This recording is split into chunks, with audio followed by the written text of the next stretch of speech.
Assalamualaikum warahmatullahi wabarakatuh.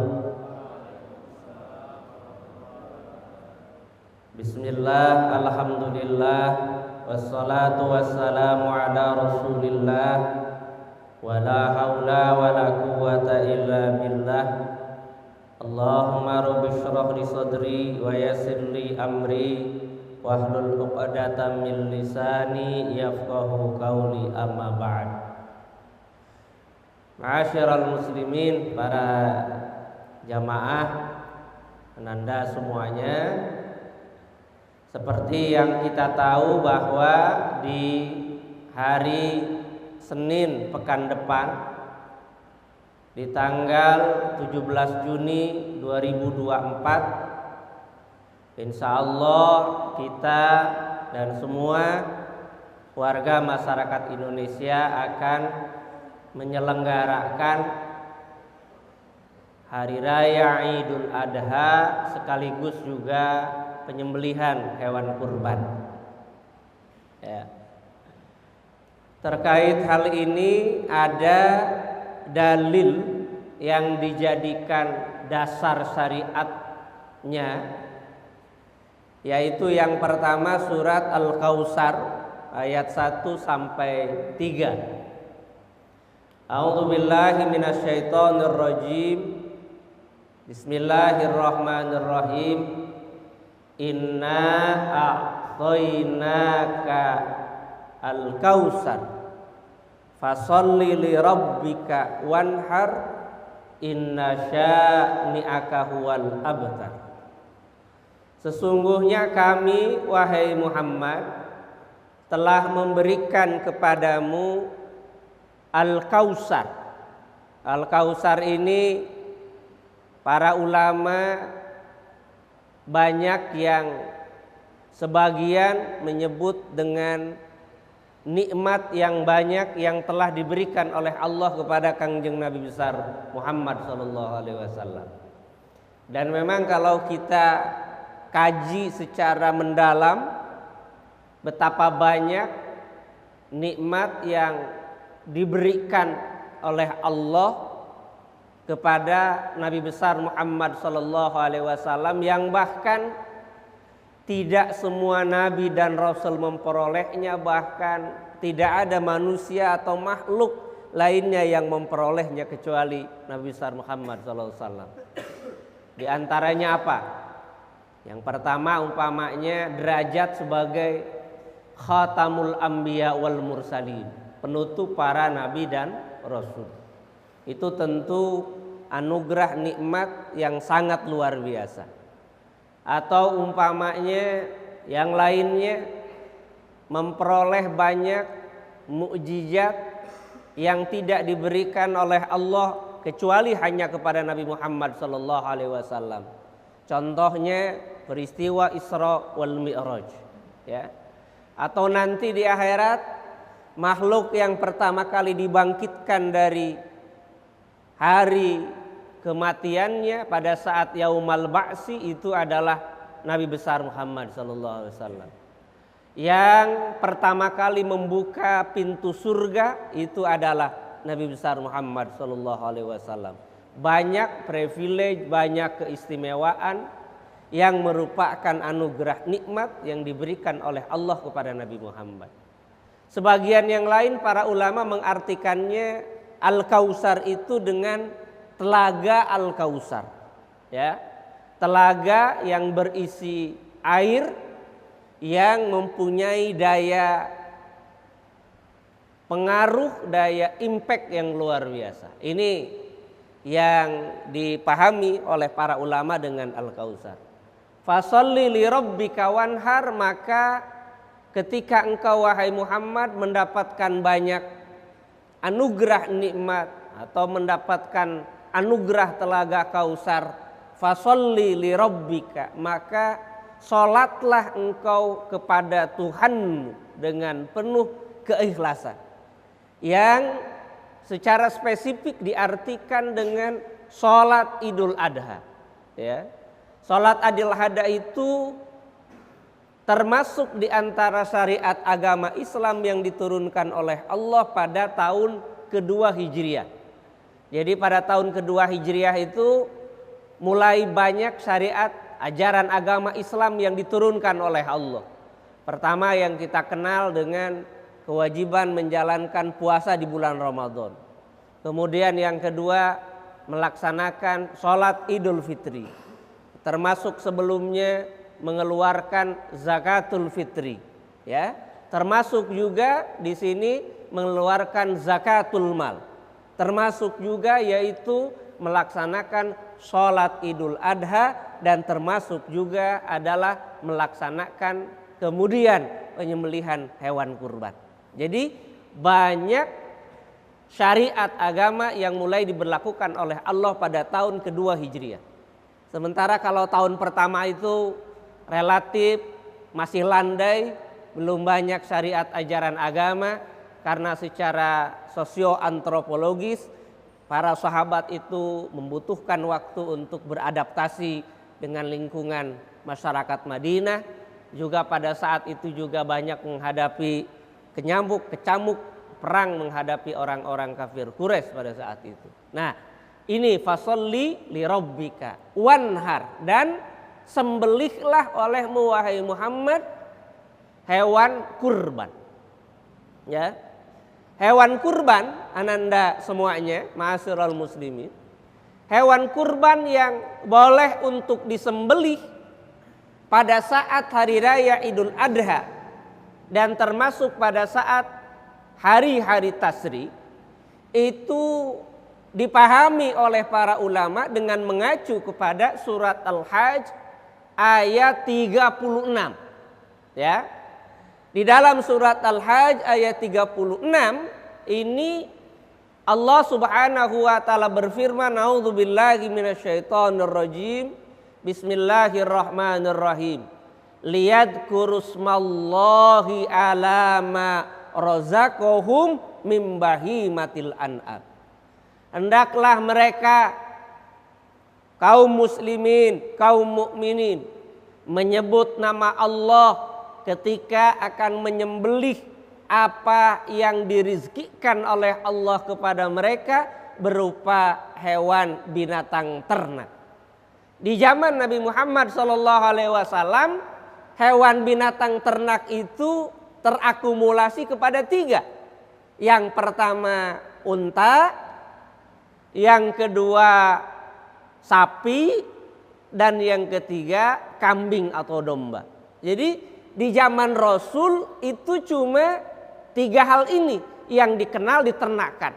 Ya, onta dipakai untuk alat transportasi, tapi dagingnya bisa dikonsumsi. Kemudian sapi dipakai untuk memudahkan, membantu kehidupan masyarakat dan dagingnya bisa dikonsumsi. Sementara kambing atau domba itu banyak diternakkan, ya. Selain diambil susunya, air susunya, juga diambil manfaat dengan bulu-bulunya dijadikan mantel, kulitnya dijadikan pemenuhan untuk kebutuhan kehidupan sehari-hari, termasuk dagingnya. Ya, jadi oleh karena itu ini yang ada di zaman Nabi Muhammad SAW yang kemudian secara spesifik dijadikan dalil pembatasan bahwa penyembelihan hewan kurban itu tidak lepas dari 3 komponen atau 3 jenis binatang ternak ini. Mungkin kita bisa berkata, kalau umpamanya di zaman dulu sudah ada yang namanya peternakan ayam atau peternakan bebek, ya, atau lele, itu bukan hal yang mustahil bahwa itu pun akan termasuk kepada hewan yang boleh untuk disembelih pada saat hari raya Idul Adha ataupun hari tasrik. Ya. Tapi kalau sekarang karena onta masih banyak, sapi masih banyak, kerbau masih banyak, kambing dan domba masih banyak, maka belum bergeser dari 3 hal ini. Ya. Dan waktunya domba boleh disembelih setelah berumur 6 bulan ke atas. Jadi menjelang umur 7 bulan domba boleh disembelih untuk hewan binatang kurban, ya, hewan kurban. Kemudian kambing boleh disembelih setelah memasuki usia 1 tahun. Jadi usia bulan ke-13 kambing boleh disembelih. Sapi boleh disembelih sebagai hewan kurban pada usia lebih dari 2 tahun. Berarti pada bulan ke-25 itu boleh, ya. Sementara onta boleh disembelih dijadikan sebagai hewan kurban itu setelah usia 5 tahun. Ya, berarti pada usia memasuki bulan ke-49 atau mohon maaf 49 ke 61 ke atas, 61 bulan ke atas itu boleh untuk dijadikan hewan kurban, ya. Kalau di luar penyembelihan hewan kurban itu bebas-bebas saja, ya, mau menyembelih domba, kambing, sapi, kerbau atau unta kapanpun itu tidak ada ketentuannya, ya. Ini terkait dengan ketentuan dari hewan yang boleh disembelih pada saat hari raya Idul Adha dan pada saat hari-hari tasyrik, ya. Kemudian Anda semuanya ma'asyiral muslimin, ini juga menjadi catatan kita terkait dengan yang boleh dijadikan hewan kurban seperti tadi. Tapi ada juga ketentuan yang tidak boleh dijadikan sebagai hewan kurban. Yang pertama, kalau hewannya itu kelihatan sekali sakit, ya, umpamanya punya kambing, punya sapi atau punya onta, itu umpamanya kelihatannya muyung terus, kelihatannya di pojokan udah nggak ada semangat, udah ngeringkuk aja. Nah itu kalau sakit kelihatan itu tidak boleh. Kemudian juga kalau matanya buta, mohon maaf tidak melihat, nah itu tidak boleh. Kemudian kalau kakinya permanently umpamanya pincang, nah itu tidak boleh. Atau umpamanya hewannya itu sangat kurus, kering, kerontang, ya, karena mungkin mikirin mau dijadikan hewan kurban dia jadi kepikiran terus-terusan jadi kurus. Nah umpamanya yang tersisa cuma kelihatan kulit sama tulangnya, nah ini juga tidak bisa dijadikan hewan kurban, ya. Kenapa? Dalam hadis At-Tirmizi Rasulullah menyebutkan fatibu biha nafsan, ya.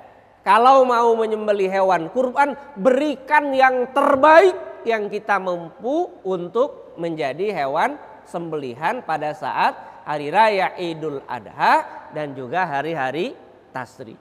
Nah, ma'asyiral muslimin, ananda semuanya, sekarang kita mengacu, ya. Bagaimana tujuannya? Tujuan diberikan pelaksanaan ibadah hewan kurban khususnya itu mengandung 2 goal, 2 ahdaf. Yang pertama yaitu untuk ihya'an ala syariati Nabi Ibrahim alaihissalam, menghidupkan syariat Nabi Ibrahim alaihissalam. Kenapa Nabi Ibrahim syariatnya perlu untuk dihidupkan? Karena memang ada latar belakangnya dahulu. Nabi Ibrahim alaihissalam yang dikenal sebagai Abul Anbiya wal Mursalin, bapaknya para nabi dan rasul, itu beliau setelah menikah pertama dengan Siti Sarah belum punya putra, belum dikaruniai anak. Setelah itu menikah dengan Siti Hajar, tidak langsung juga dikaruniai anak, padahal beliau sangat mendambakannya. Kenapa Nabi Ibrahim sangat mendambakan untuk mempunyai anak keturunan? Bukan untuk meneruskan usahanya, bukan untuk melanjutkan bisnisnya, tapi demi untuk melangsungkan syiar dakwah ajaran agama. Ini juga pelajaran anda semuanya. Nanti kalau kalian punya anak keturunan, ya, udah berkeluarga, bermohon kepada Allah untuk dikaruniai anak. Niatnya satu, bukan untuk supaya melanjutkan bisnis, bukan untuk melanjutkan usaha, bukan untuk menerima warisan, bukan. Niatnya untuk melanjutkan syiar tauhid, syiar dakwah, syiar ajaran agama. Kalau niatnya begitu, sepanjang anak keturunan kita melaksanakan itu, maka kita akan dapat pahala. Terus nanti anak cucunya, cicitnya terus berkembang sampai ila yaumil qiyamah. Kalau itu yang diniatkan, akan terus senantiasa mendapat pahala. Nabi Ibrahim juga begitu. Dinanti ditunggu, lama.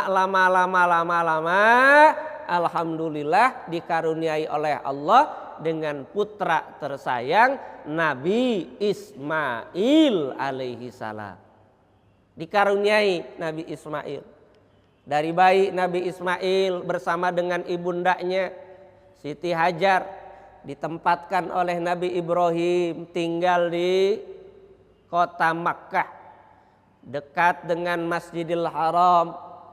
Kalau dulu, kalau sekarang bagian Masjidil Haram berada di dekat Bukit Sofa pada saat itu, ya.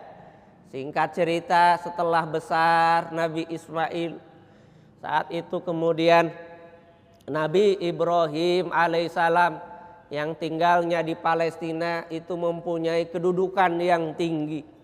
Di samping beliau sebagai seorang nabi dan rasul juga dianugerahi oleh Allah rizki yang berlimpah. Beliau punya banyak sapi karena beliau saat itu menjadi pengusaha peternakan sapi. Beliau punya banyak kambing karena beliau pada saat itu menjadi pengusaha peternak kambing. Ini Nabi Ibrahim alaihissalam.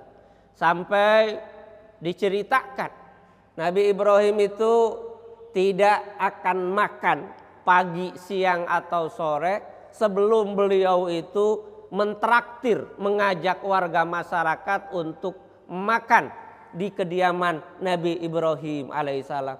Ketika Nabi Ibrahim mengajak orang lain, masyarakat untuk makan, umatnya untuk makan di kediaman beliau, beliau selalu menyembelih sapi atau kambing. Makanya menjadi orang dermawan dari cara yang halal dengan motif yang baik itu umpamanya suka mentraktir kawan, membantu orang, itu termasuk di antara ciri yang ditunjukkan oleh Nabi Ibrahim alaihissalam. Jadi boleh, ya. Bahkan saya pernah dapat satu cerita, ada seorang pengusaha itu punya anaknya itu masih sekolah SD, ya, atau SMP, MI, ibtidaiyah atau sanawiyah. Ketika sekolah itu sama bapaknya, anaknya sebulan sekali dikasih uang untuk neraktir teman-temannya. Dikasih uang untuk neraktir teman-temannya. Apa yang ditujukan oleh beliaunya itu katanya? Supaya apa? Supaya si anak ini ke depannya bertanggung jawab untuk juga bisa membantu orang lain. Dan itu secara tidak langsung melatih anaknya kemudian untuk juga menjadi seorang bos pengusaha. Jadi kadang-kadang dipraktekkan begitu. Nah, itu dari perspektif pengusaha, gitu ya. Nah, kita pun bisa, ya, kalau mamanya ngasih gitu nanti. Nah, ini. Kemudian Nabi Ibrahim tadi, ya, beliau banyak menyembelih hewan-hewan tadi, hewan sapi, kemudian kambing, ya. Hingga ketika sudah mendapatkan putranya, sudah besar Nabi Ismail, dalam perspektif kaum muslimin ini Nabi Ismail.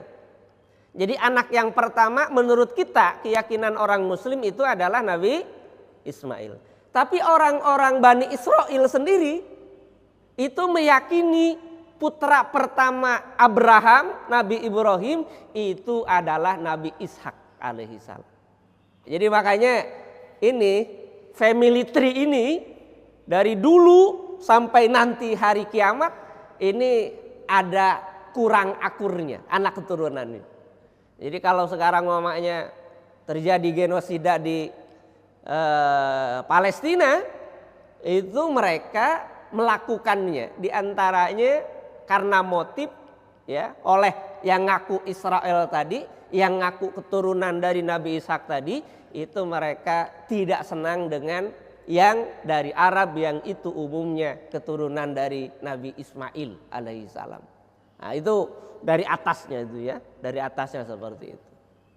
Nah kemudian kita meyakininya berdasarkan Al-Quran surat As-Saffat ayat 102. Ya. Di dalam Al-Quran surat As-Saffat ayat 102, Allah Subhanahu wa taala dengan begitu indah memberikan deskripsi dan gambaran tentang peristiwa awal mula terjadinya syariat penyembelihan hewan kurban. Ya. Di mana pada malam ke-8 bulan Zulhijjah, Nabi Ibrahim alaihissalam bermimpi menyembelih putranya Nabi Ismail alaihissalam. Pada saat itu Nabi Ibrahim tahu sebagai seorang nabi dan rasul, mimpi beliau itu bukan mimpi sembarangan. Karena Rasulullah Nabi Muhammad juga bersabda, ya ar-ru'ya as-sadiqah, mimpi yang benar min alamatil wahyi, termasuk di antara ciri wahyu kenabian. Nabi Ibrahim juga tahu mimpinya beliau itu mimpi bukan sembarang mimpi, tapi mimpi yang merupakan wahyu dari Allah Subhanahu wa taala. Namun dalam hati beliau masih ada perasaan ragu. Kok disuruh menyembelih putra tersayangnya? Padahal putra tersayangnya Nabi Ismail ditunggu lama dan diproyeksikan untuk menjadi pelanjut dakwah Nabi Ibrahim alaihissalam. Karenanya yang dilakukan oleh Nabi Ibrahim pada hari ke-8 bulan Zulhijjah pada saat itu menyembelih banyak kambing, menyembelih banyak sapi, jauh lebih banyak daripada hari-hari biasanya. Konon disebutkan beliau menyembelih tidak kurang dari 300 ekor pada hari ke-8 bulan Zulhijjah. Kemudian malam ke-9-nya Tasyu'a, bulan Zulhijjah, Nabi Ibrahim alaihissalam kembali bermimpi lagi. Ya. Keraguan Nabi Ibrahim ini bersumber dari setan, bukan murni dari Allah Subhanahu wa taala, itu mulai terkikis banyak. Namun demikian beliau masih mempertahankan logika rasionalitasnya dengan cara menyembelih kambing dan sapi jauh lebih banyak daripada hari ke-8. Konon disebutkan masing-masing mencapai 1000 ekor. Malam ke-10 ya, Nabi Ibrahim alaihissalam kembali bermimpi. Maka kemudian keesokan harinya,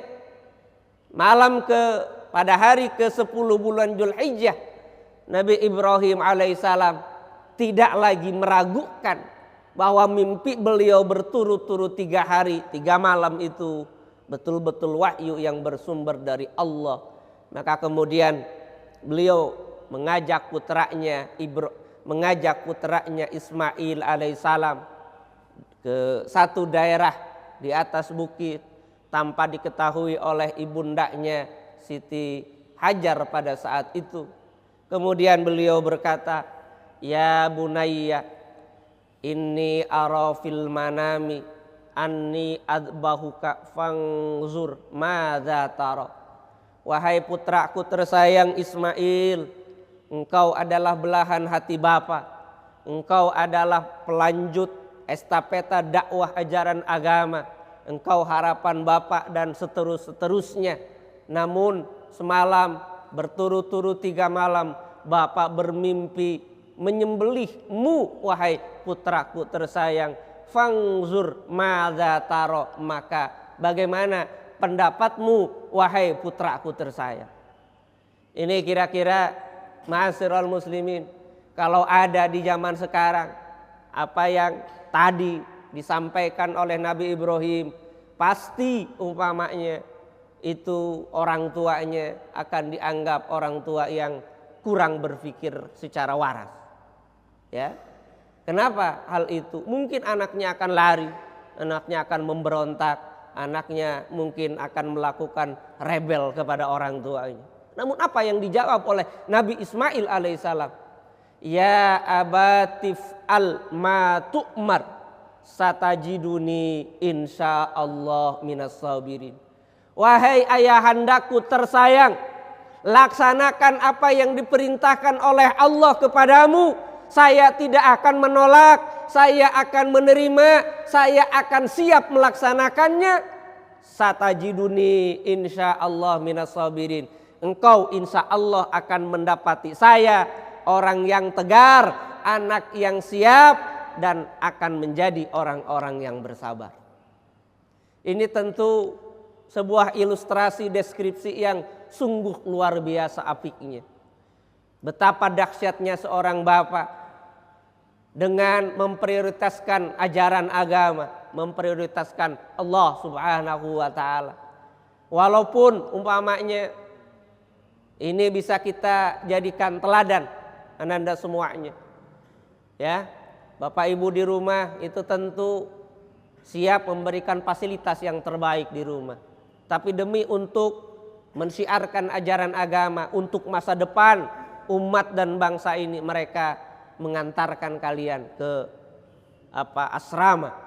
Itu tentu karena ingin mendahulukan agama, memprioritaskan agama daripada nafsu semata. Dan yang tidak kalah dahsyat putranya Ismail alaihissalam, karena kuatnya trust terhadap bapaknya. Bapaknya Ibrahim adalah seorang nabi dan rasul yang menjadi teladan. Tidak pernah mengecewakan dalam hidupnya, tidak pernah ingkar janji, tidak pernah berdusta. Maka Nabi Ismail alaihissalam meyakini ini yang terbaik menurut Allah Subhanahu wa taala. Maka tidak lama setelah Nabi Ismail siap untuk disembelih oleh Nabi Ibrahim, Allah Subhanahu wa taala menggantikannya dengan seekor kibas.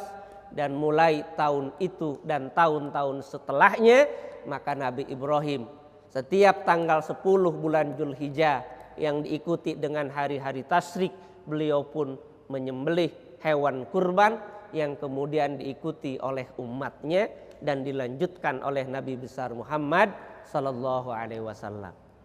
Ini yang menjadi background latar belakang dari syariat dijalankannya penyembelihan hewan kurban. Dan itu tujuan yang pertama.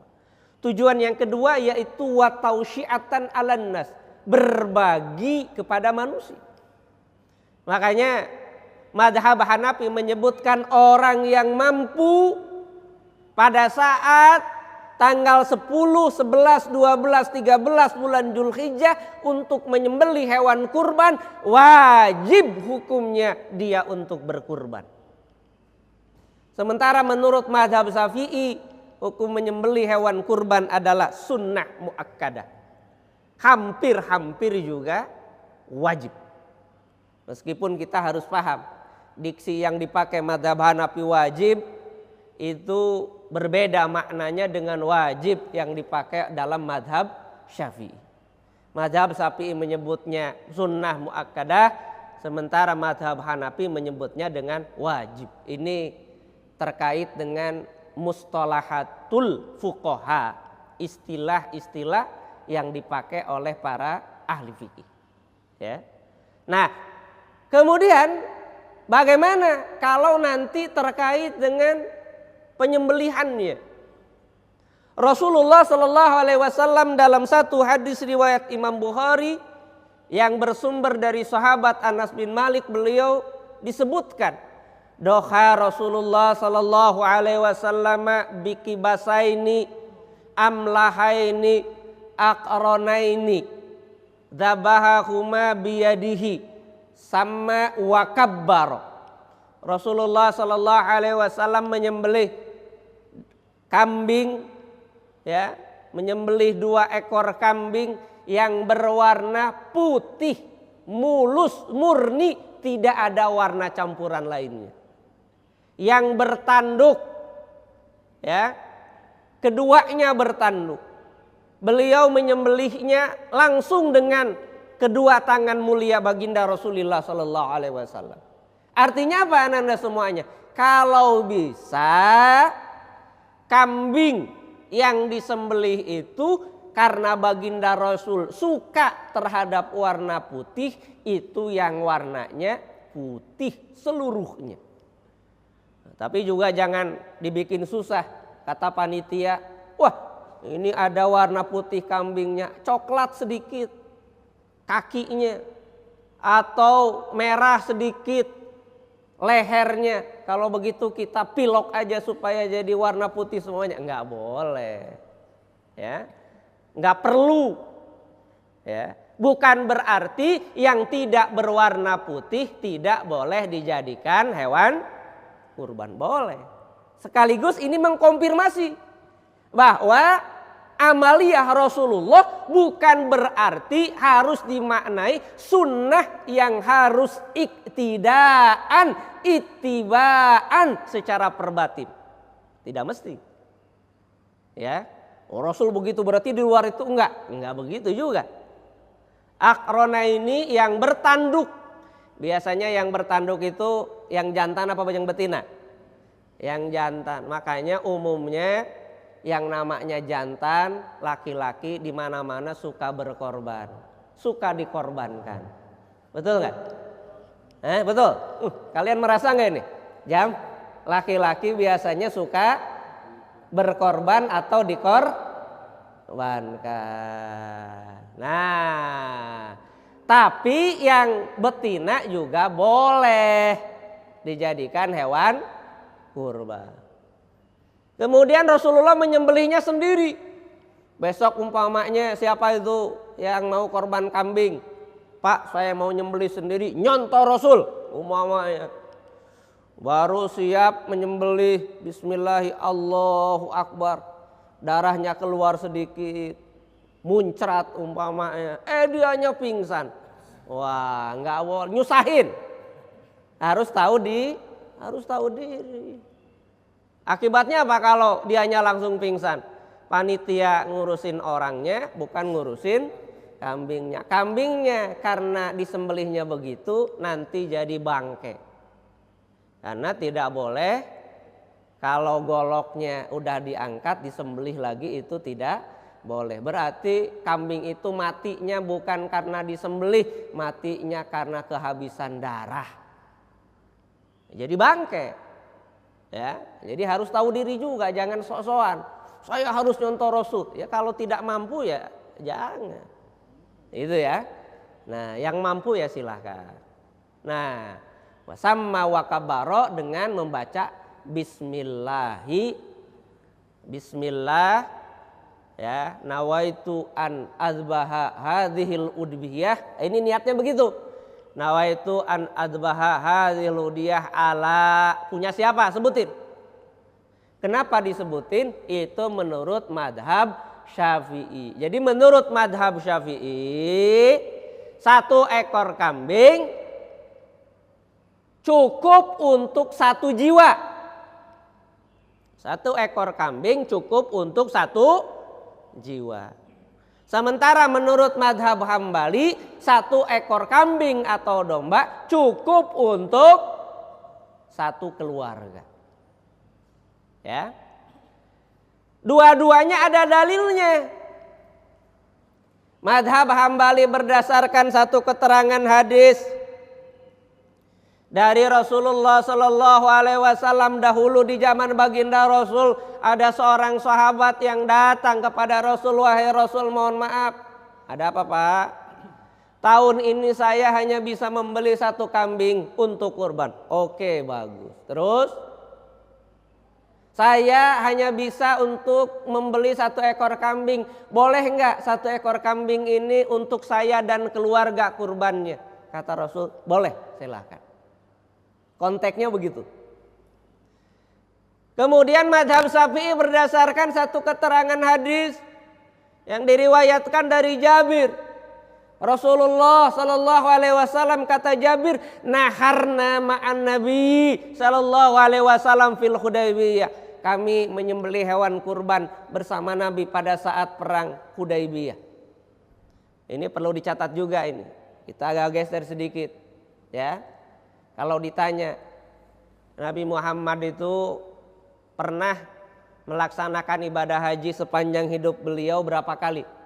Dan berapa kali? Hah? 1 kali. Ya, tahun pertama masih di Madinah. Tahun kedua mau haji tidak boleh sama orang Mekah. Tahun ketiga, tahun keempat terus tidak bisa masuk melaksanakan ibadah haji. Baru setelah peristiwa Fathu Makkah, Rasul melaksanakan Hajjatul Wada, haji yang pertama dan haji perpisahan. Jadi pertama sekali Rasulullah melaksanakan ibadah haji.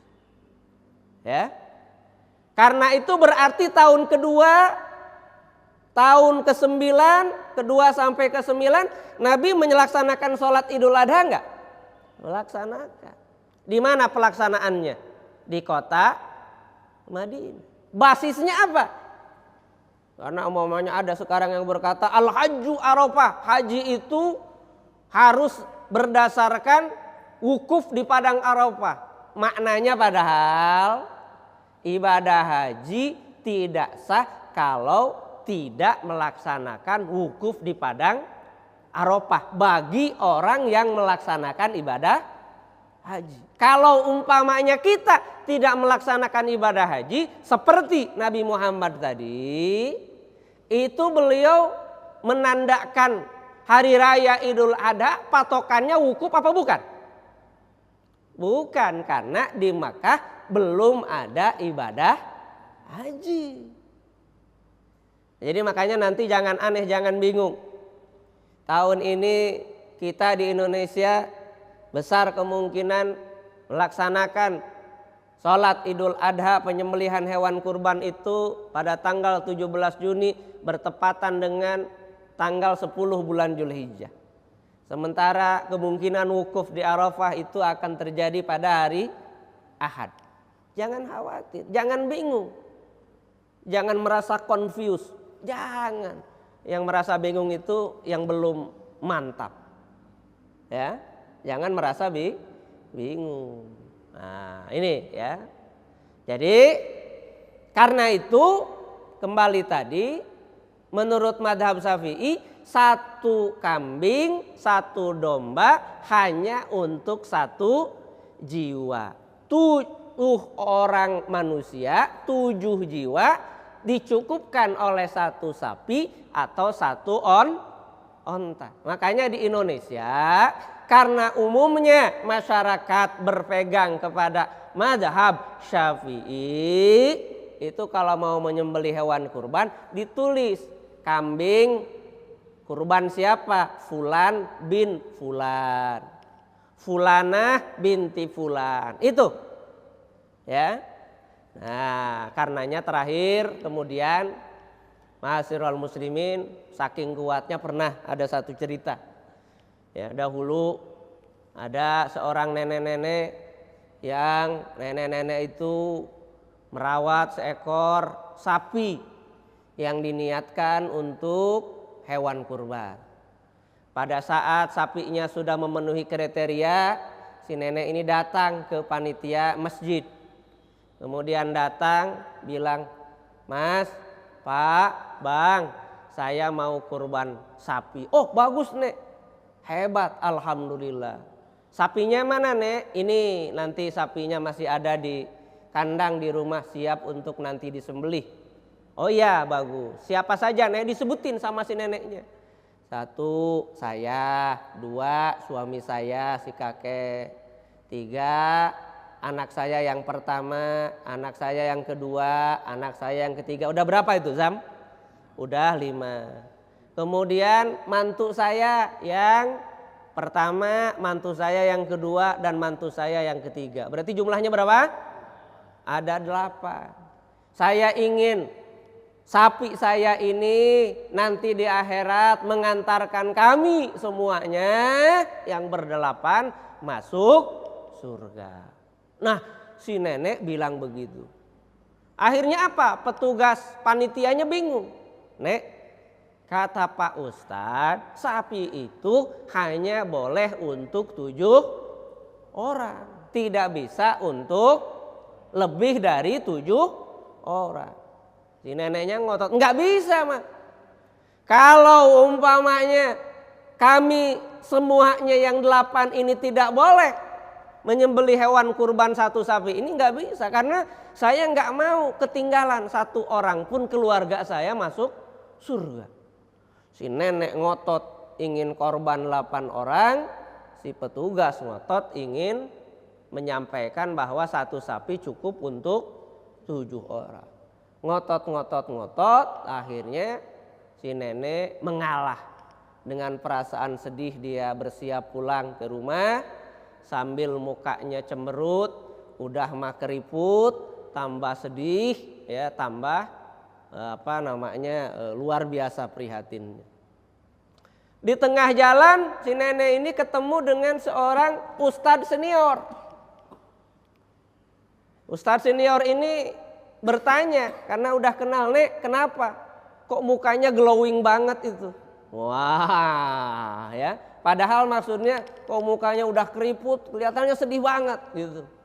Si nenek cerita, iya Pak Ustadz, saya tadinya mau datang ke panitia penyembelihan hewan kurban di masjid, tapi mereka menolak karena katanya tidak boleh 1 ekor sapi untuk 8 orang. Sementara saya nggak mau kalau nggak bareng-bareng ber8.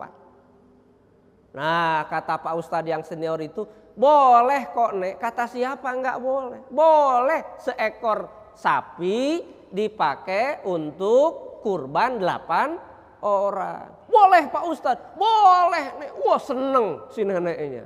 Alhamdulillah. Kemudian Ustadz senior tadi nanya, Nek gimana sapinya, kecil apa besar? Wah dengan bangganya nenek tadi berkata, besar Pak Ustadz.